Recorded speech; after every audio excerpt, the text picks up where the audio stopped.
ఆగండి. నీ సంగతేంద్ర? ఏంటి సార్ ఇదంతా?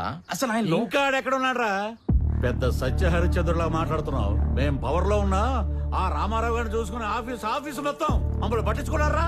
అందుకే అన్ని ట్రాన్స్ఫర్ చేయించి ఆ ప్లేస్ లో ఇన్ఛార్జ్ గా నేను తెచ్చుకుంది నువ్వు చెప్పే బుర్రకథలింటానికి కాదు, పెండింగ్ లో ఉన్న మా ఎన్ఓసీలు ఫైల్స్ క్లియర్ చేసి మా చేతిలో పెట్టడానికి. సార్ మీలాంటి వాళ్ళు ఎవరో కోర్టులో వేసిన కేసుల వల్లనే ఆయన ఇంకా రిలీవ్ అవ్వలేదు. అసలు ముందు మీరు రామారావు గారిని వాడు వీడు అనకండి సార్, నేను ఒప్పుకోను. ఒప్పుకోపోతే ఊరేసుకోరా. అయినా నువ్వేంట్రా కొత్తగా ఈ మధ్య పొద్దు తిరుగుడు పూరా ఆడేపు తిరుగుతున్నావు? అంటే రామారావు గారితో పనిచేస్తే చాలు ఎవడైనా సరే నిజాయితీ మాత్రం పుచ్చుకుంటారనమాట.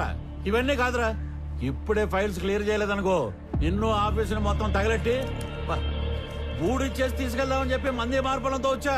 సార్ ఏం సార్ ఇదంతా? రే ఆడ మీద పెట్రోల్ పోయండి. ఇప్పుడు అవుతారా పనులు? ఈ ఎడంకన్ను కొట్టుకున్నప్పుడల్లా నేను నేల కతుక్కున్నాను రా, ఏదో జరగబోతుంది.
మీరు ఎవరో ఏ పార్టీయో నాకు అనవసరం.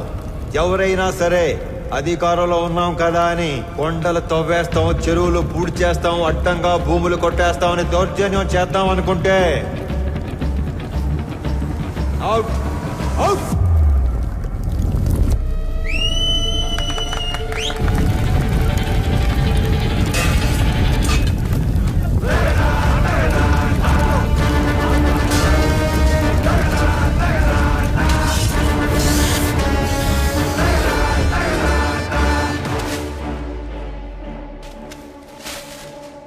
రామారావు కేసుకి సంబంధించిన అన్ని రిపోర్ట్స్ నేను చదివాను, బట్ సమ్మరీ మీ ద్వారా విందాం అనుకుంటున్నాను. అఫ్ కోర్స్ యువరానో, మేము రామారావుకి సంబంధించిన అన్ని యాక్టివిటీస్, అతను పెట్టే ఖర్చులు, ప్రాసెస్ చేసిన ఫైల్స్ అన్ని ట్రాక్ చేసి చూశాక ఒకటి కన్క్లూడ్ చేయగలం. In simple words, Mr Ramarao is highly controversial in his deeds but very calculative in his moves. మీరు అనుమతిస్తే Indo Japanese power project case తోటి ప్రారంభిస్తాను.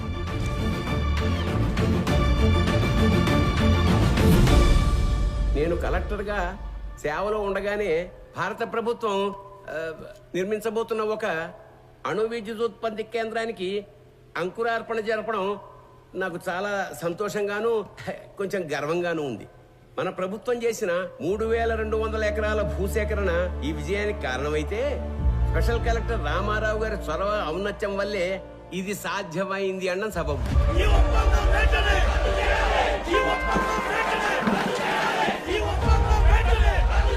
హరికి హైతో గారు sir, as a token of appreciation to Mr Ramarao, felicitate him please.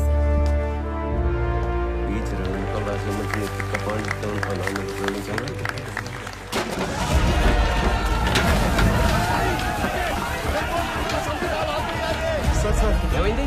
వెనక్ gate నుంచి company వాళ్ళు లోపలికి వచ్చినట్టు రైతులకు తెలిసిపోయింది సార్. అందరూ బారికేడ్ దాటి లోపలికి వచ్చేస్తున్నారు.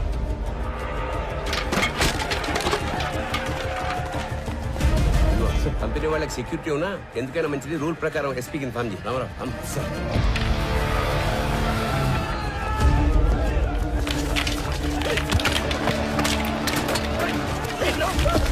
ఎలా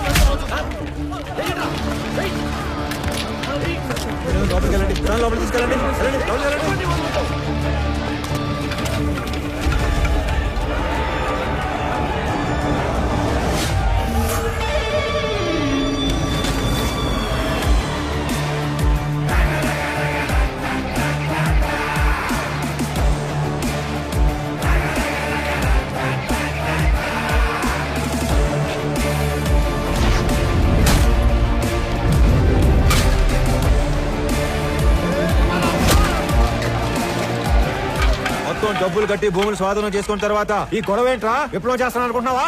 అవును, విప్లవమే. దున్నే ప్రతి రైతు నిత్య హరిత విప్లవం చేయబట్టే నీలాంటి వాళ్ళు రోజు మేము పెట్టింది తిని మా మీద పెత్తనం చెలాయిస్తున్నారు. ఏందిరా పెద్ద పెద్ద మాటలు మాట్లాడుతున్నావు? అయిందేదో అయిపోయింది, అందరూ బయటకు వెళ్ళండి.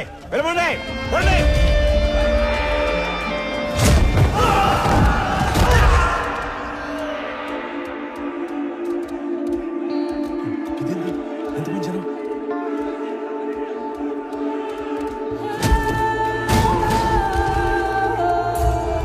అక్కడ చూడండి, ఇది మనం ఊహించిన దానికంటే పెద్ద గందరగోళం అయ్యేలా ఉంది. వీళ్ళని మన వాళ్ళు కంట్రోల్ చేయలేకపోతున్నారు. వెంటనే ఎమ్మెల్యే గారికి చెప్తాం. పదండి పదండి.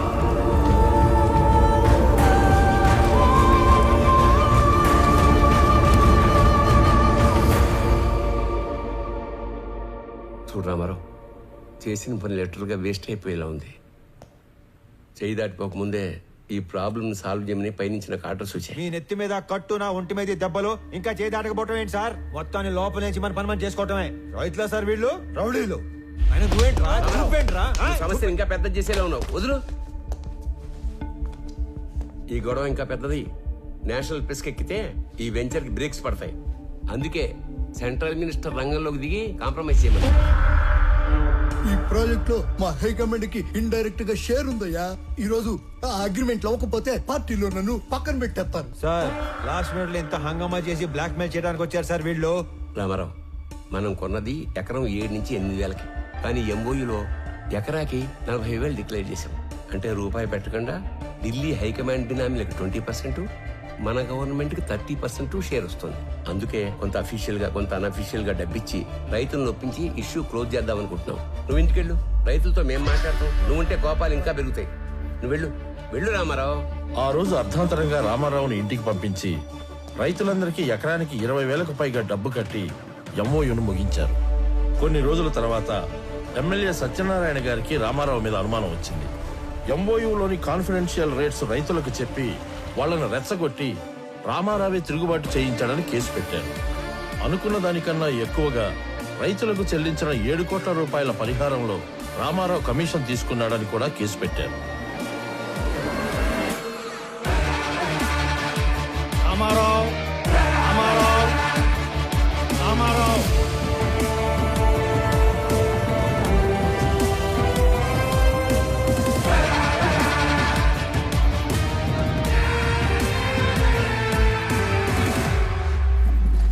రామారావు గారు, జడ్జ్మెంట్ ప్రొనౌన్స్ చేసే ముందు ఆఖరిగా కోర్టుకి మీరేమన్నా చెప్పాలనుకుంటున్నారా?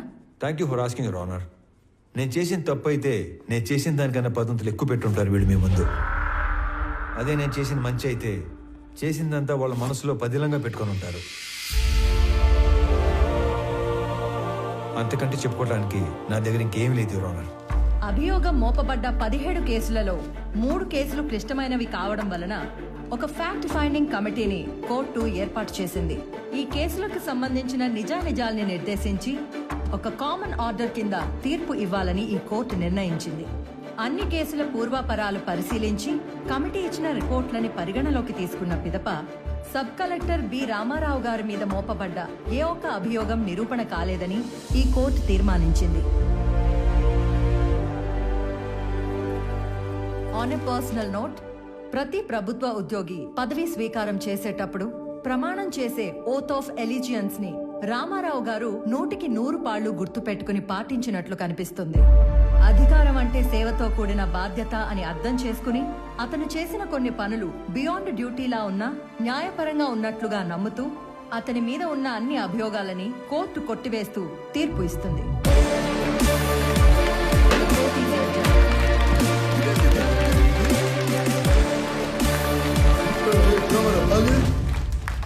కోర్టు నుంచి తప్పించుకోగలమేమో కానీ నా నుంచి తప్పించుకోలేవు. నిన్ను ఎంత తోతా ఆ నవ్వుకు అర్థమైందిరా. మీకెంత జరిగినా మర్చిపోతూనే ఉంటారే. అతని నవ్వుకి 4 అర్థాలుంటాయి, చేసే పనికి 10 అర్థాలుంటాయి. ఒక చాణుక్యుణ్ణి ఒక క్షత్రుణ్ణి కలిసి సమపాళ్లలో ఊహించుకోండి, అతనే రామారావు.